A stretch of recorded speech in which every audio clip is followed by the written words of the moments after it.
Bismillahirrahmanirrahim. This is Ziauddin, lecturer zoology. Last videos में हमने पढ़ा था पॉल्यूशन क्या होती है, उनके मेजर एयर पॉल्यूटेंट्स कौन से होते हैं और उनके इफेक्ट क्या होते हैं इंसान की ऑर्गन सिस्टम पे। आज हम टॉपिक पढ़ रहे हैं वो है डिफॉरेस्टेशन। डिफॉरेस्टेशन पढ़ने से पहले हम उनके ऑब्जेक्टिव डिस्कस करेंगे। तो उनके ऑब्जेक्टिव्स क्या है? पहला जो ऑब्जेक्टिव है, define deforestation, state the effect of deforestation on the environment. Deforestation है क्या और उसके इफेक्ट बताएं कि इन्वायरमेंट में क्या होते हैं।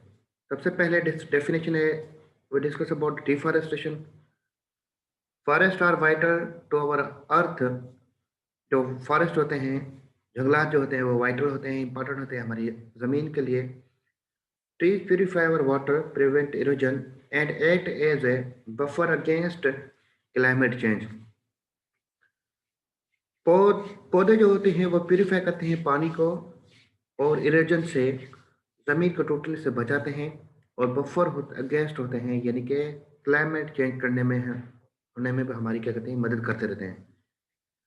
They offer a home to the plant and animal species. पौधे खुद जो होते हैं वो प्लांट और एनिमल स्पीशीज का घर भी होते हैं। Wild trees provide natural resources such as medicine, food, timber and fuel. पौधे जो होते हैं, दरख्त जो होते हैं, जंगलात रिसोर्सेज होते हैं, नेचुरल रिसोर्सेज होते हैं, जैसे कि मेडिसिन हो गया, फूड हो गया, टिम्बर हो गया और फ्यूल हो गया। Deforestation can be defined as the permanent destruction of forest to make the land available for the other uses. Deforestation को हम इस तरह बयान कर सकते हैं कि वो परमानेंट डिस्ट्रक्शन होती है जंगलात की और ज़मीन को अवेलेबल किया जाए दूसरे यूजेस के लिए। तो अब ये क्यों हुआ डिफॉरेस्टेशन?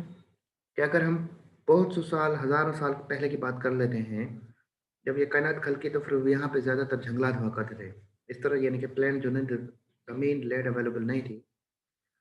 तो जिस तरह आबादी बढ़ती गई तो इंसान ने क्या किया, जंगलात को काटना शुरू कर दिया और जंगलात को काट काट काट कर वहाँ पे बड़े बड़े मार्केट, सिटीज़ और यानी कि वो उनकी जो ज़मीन होती है वो उसको फर्टाइलेबल बना दिया, जिसकी वजह से यानी कि लोगों ने जंगलात को काटना शुरू कर दिया।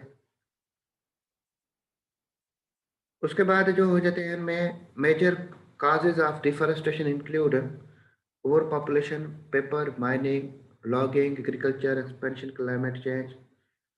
जो मेजर काज होते हैं और डिफॉरेस्टेशन के, वो ओवर पॉपुलेशन का, जैसे मैंने आप लोगों को अभी बताया कि आबादी के बढ़ने की वजह से पेपर, बहुत ज़्यादा ऐसे पेपर्स होते हैं जो दरख्तों से बनाते हैं, माइनिंग भी की गई, लॉगिंग की गई, एग्रीकल्चर पर्पज़ के लिए भी उनको काटा गया और क्लाइमेट चेंज भी, एक्सपेंशन क्लाइमेट चेंज भी बढ़ना शुरू हो गए।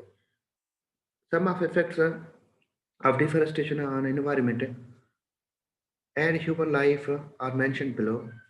कुछ ऐसे डिफॉरेस्टेशन के जो इफेक्ट होते हैं इन्वायरमेंट पे और ह्यूमन लाइफ की, जो नीचे बयान किए गए हैं। सबसे पहला है increased green house gas emission. Green house gas बढ़ जाना। Trees help to mitigate carbon dioxide and other greenhouse gases emission, but they become carbon source once they are cut, burnt and otherwise removed। जो पौधे होते हैं वो carbon dioxide को Mickey यानी कि ख़त्म करने का एक बहुत ज़्यादा बड़ा जरिया होते हैं और दूसरे ग्रीन की जो गैसेस होती हैं उनको क्या करते हैं, इमिट कर देते हैं। तो जब दरख्तों को काटा जाता है तो उनको यानी कि बर्न किया जाता है तो फिर वहाँ से एक गैस प्रोड्यूस होती है जिसको कार्बन डाइऑक्साइड कहा जाता है या कार्बन कहते हैं उनको, और दूसरे यूजेस किए जाते हैं इनसे। उसके बाद क्या आ जाते हैं, एसिडिक क्वेश्चन आ जाते हैं। अब सिंपल, जैसे कि हमने पहले बोला था ग्रीन हाउस इफेक्ट, डेफिनेटली जब दरख्त काटे जाएंगे तो हमारे इन्वायरमेंट में ग्रीन हाउस कार्बन डाइऑक्साइड का जो है अमाउंट वो इंक्रीज होता जाएगा। तो इस वजह से ग्रीन हाउस इफेक्ट भी क्या हो जाएगा, हमारा बढ़ जाएगा। Acidic question, the oceans are becoming the more acidic with an increase supply of carbon dioxide from the deforestation and burning fossil fuel, putting ocean species and ecosystem at an extreme risk। ऑसिडिफिकेशन कैसे होती है? यानी कि जब दरख्त काटे जाते हैं तो फिर amount of carbon dioxide environment में ज़्यादा हो जाता है, जिसकी वजह से ग्लोबल वार्मिंग हो जाती है। और उसी दौरान जो होते हैं एसिड्स कार्बन डाइऑक्साइड एटमॉस्फेयर में फैल जाती है। जब बारिश होती है तो फिर वो कार्बन डाइऑक्साइड उसी एसिड के साथ मिक्स हो जाती है बारिश के साथ, और वही बारिश जाकर समुद्र के अंदर जब गिरती है तो फिर उसे वो एसिडिक ओशन जो होता है वो भी क्या हो जाता है, एसिडिक हो जाता है। जिसकी वजह से वो क्या हो जाते हैं, बहुत उनकी जो लाइफ होती है वो भी एक्सट्रीम रिस्क पे आ जाते हैं। लॉस ऑफ स्पीशीज, बहुत सारी इसकी स्पीशीज है वो भी क्या हो जाती हैं, वो डिस्ट्रॉय हो जाती है। जैसे कि हमने ऑलरेडी डिस्कस किया कि कुछ जंगलात क्या देते हैं, वो होम देते हैं पौधों को और एनिमल्स को। तो jack pandas, rhinos and Asian elephant are just a few hundred of endangered species due to deforestation. दरख्तों को, जंगलात को काटने की वजह से जो पांडाज हैं, rhinos हैं और एशियन एलिफेंट्स, उनकी चंद मिकदार की स्पीशीज बची हैं। Climate to control, trees block sun rays during the day and hold in the heat at night. जो पौधे होते हैं वो सन रेज को दिन के वक्त ब्लॉक करते हैं और रात के वक्त हीट जो है ना वो बरकरार रखते हैं। Removing trees from the forest lead to extreme temperature swings that are harmful to the plant and animals. अगर दरख्त कट जाते हैं तो फिर टेम्परेचर जो होता है वो हमारा इंक्रीज होता है। वो क्यों हो जाता है? क्योंकि पौधे जितनी भी हमारे इन्वायरमेंट में कार्बन डाइऑक्साइड होती है वो अपनी बॉडी के अंदर यूटिलाइज करके हमारे अपने लिए फोटोसिंथेसिस करते हैं और हमारे लिए ऑक्सीजन प्रोड्यूस करते हैं, जिसकी वजह से वो टेम्परेचर हमारा जो है वो रहता है। अगर ट्रीज कट हो जाए, ख़त्म हो जाए, तो डेफिनेटली हमारे इन्वायरमेंट में होगा, एटमॉस्फेयर में होगा, टेम्परेचर इंक्रीज हो जाएगा।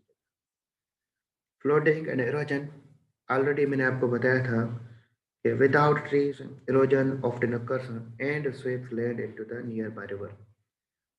जब अमाउंट ऑफ कार्बन डाइऑक्साइड ज़्यादा बढ़ जाएगा तो काज होगी ग्लोबल वार्मिंग।